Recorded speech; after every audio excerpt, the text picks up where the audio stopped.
Netflix resolveu inovar e trouxe uma série num formato diferente aí pra esse Halloween, né? Além de histórias independentes, teve um novo modelo de lançamento. Salpicou tudo quanto é tipo de monstro pela temporada. Funcionou? Vem comigo que eu vou te contar tudo sobre essa nova série da Netflix. Vamos lá.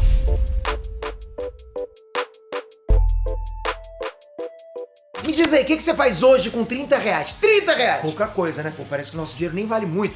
Mas isso é só porque você não tá colocando ele no melhor lugar. Sabe o que você faz com menos de 30 reais? Investir no mercado americano e começar a valorizar seu patrimônio em dólar. Aí sim, pra isso é só você abrir sua conta na Avenue, é moleza. Aí pelo teu celular, com seus documentos. E o app é todo em português. Totalmente gratuito, tudo grátis. Tem investimentos a partir de $5 e 2 planos para você escolher. O 0, né, que você pode fazer até 3 negociações por mês, sem taxa de corretagem. Ou o plano prêmio, que é o que eu tenho, que você faz negócios ilimitados com taxas de corretagem, tipo, bem baratinhas. Ainda tem acesso ilimitado a tudo que existe de informação no mercado financeiro da gringa. Bora valorizar a sua grana, né? O link para abrir sua conta na Evelyn tá aqui na descrição. Vai lá que você vai curtir pra caramba. Inês Tranks, Peter aqui. Halloween tá aí, pintaram muitos títulos pra gente assistir esse ano, né? Coisa pra caramba, justamente pra condecorar o Halloween. Uns foram mais legais, outros nem tanto, normal, né? Mas teve um que chegou de mansinho, né? Foi correndo pelas beiradas, sem fazer muita alarde, mas já chegou super bem avaliado. Eu tô falando do Gabinete de Curiosidades de Guilherme Del Toro. Você assistiu esse? Tá lá, galera, tá na Netflix. É assim, galera, sério, fazia tempo que eu não vi uma obra de terror tão caprichada. Mas capricha mais uma questão de estética, concorda? O negócio é saber se essa série funcionou como um todo. Porque assim, terror bom é aquele que não faz a gente rir dos defeitos especiais. Terror que você para e não sente medo, não dá atenção, começa a rir, sabe? Terror bom é aquele que a gente mergulha no medo. E ainda tem que ter uma boa história por trás. Por isso não é nada fácil achar um terror impecável. Por isso que é difícil a gente se deparar com um filme de terror que você fala, caramba. Por isso a gente pede muita sugestão de filme de terror, né? Tipo, pô, me passa um terror bom, que funcione. Eu sei disso, porque não é difícil você pegar um terror que realmente mexa com você. Então bora, porque eu já assisti todos os episódios dessa série e tô pronto pra lançar a letra, se esse negócio vale ou não vale seu tempo, hein? Vocês sabem que eu faço isso pra vocês sempre. Por isso eu mereço o seu like e a tua inscrição. Tá aqui comigo agora? Gosta das minhas sugestões? Pelo menos se é pra ruim, se é pra bom, não importa. Pelo menos eu passo meu tempo assistindo antes de você. Então se inscreve nesse canal, ativa o sininho, dá essa moral pra gente. Ajuda demais. Valeu, galera. Bom, vamos começar com o conceito da série. O Gabinete de Curiosidades de Guilherme Del Toro é uma antologia de terror.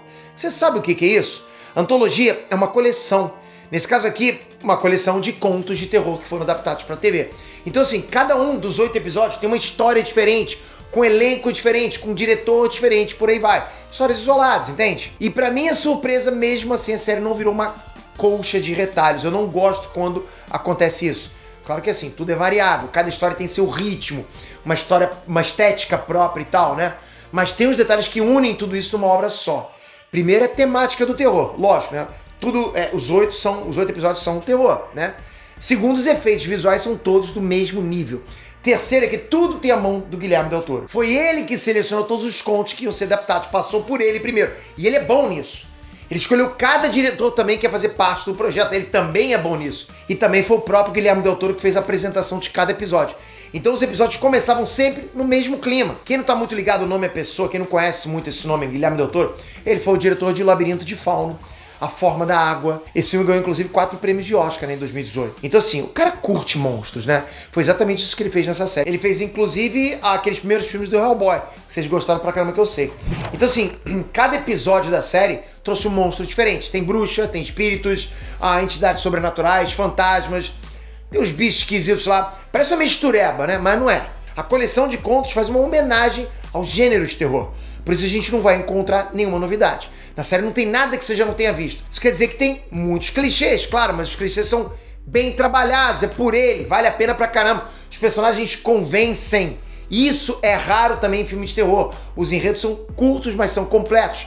Cada história dura mais ou menos em 1 hora. Tem começo, meio e fim. Eu falei, são independentes. As histórias são recheadas com muito mistério. E os efeitos visuais também são bons demais, né? De verdade. Por isso, pra mim, virou uma coleção sólida. Mas é perfeito, Peter? Calma lá. Pra ser sincero, alguns episódios são um pouquinho mais lentos. É difícil também você pegar tudo no pico, né? Assim, é difícil.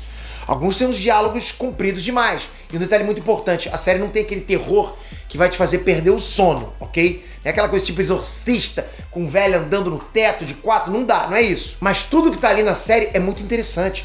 você quer continuar assistindo até o fim, sabe? Pelo menos comigo foi assim. Tipo Labirinto de Fauno, né? Aquele terror que não é terror ao mesmo tempo. Não sei se você consegue entender esse gênero, né? Existe gênero assim? Enfim, e se o Gabinete de Curiosidade derrapou em não ser aterrorizante, por outro lado, a série acertou em cheio em criar suspense.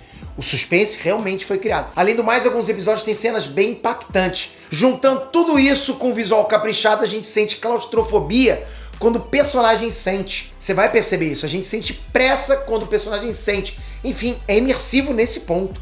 Chega a ser imersivo nesse ponto. E esse é o tipo de tensão que passa pra você. De sensação que passa pra você. E tem também alguns episódios de puro terror psicológico. E se por um lado a série não trouxe nenhuma novidade nos temas, porque, como eu disse, a série não reinventou a roda, né? Trouxe temas, inclusive, clássicos do terror para as histórias. Por outro lado, a Netflix inovou no modelo de lançamento. Olha isso, é totalmente diferente. Você nunca se deparou com isso. Os episódios vieram em blocos de 2. Então assim, do dia 25 até o dia 28 de outubro, chegavam 2 episódios novos por dia. Viram meio que um evento durante a semana. Bacana demais. Lógico, não podia perder o hype, o timing, né, do Halloween.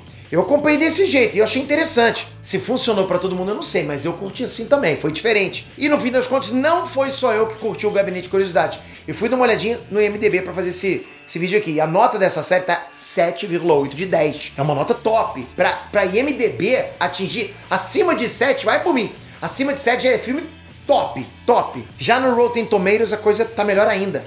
A avaliação tá positiva em 90% pros críticos e 81% pro público, quase emparelhado. Crítico e público, geral tá gostando disso. E assim, galera, quando os críticos e o público concordam numa coisa, a gente já presta atenção, porque algum fundo de verdade tem nisso aí, né? Então fica a dica pra você que ainda não viu o Gabinete de Curiosidade de Guilherme Del Toro. Não é a melhor série de terror do mundo, tá mais por um suspense caprichadão. Mas você não vai passar raiva e tu vai fazer uma maratona maneiraça em clima de Halloween, vale a pena. Agora, se você já assistiu, me conta aqui embaixo, curtiu? Qual o teu episódio favorito? Você bota fé numa temporada 2? Você acha que vale uma temporada 2? Comentem. E não se esquece, toca aqui agora, se inscreve no canal. Tamo junto sempre. Sem você, para tudo. Mas se você tiver inscrito, não deixa de tocar no sininho. O sininho é mais importante de tudo aqui, que eu sei que meu vídeo chega em você. Na boa, toca nesse sininho agora. Deixa a notificação pronto. Já fiz meu jabazinho. Valeu, galera. Até a próxima. Fui!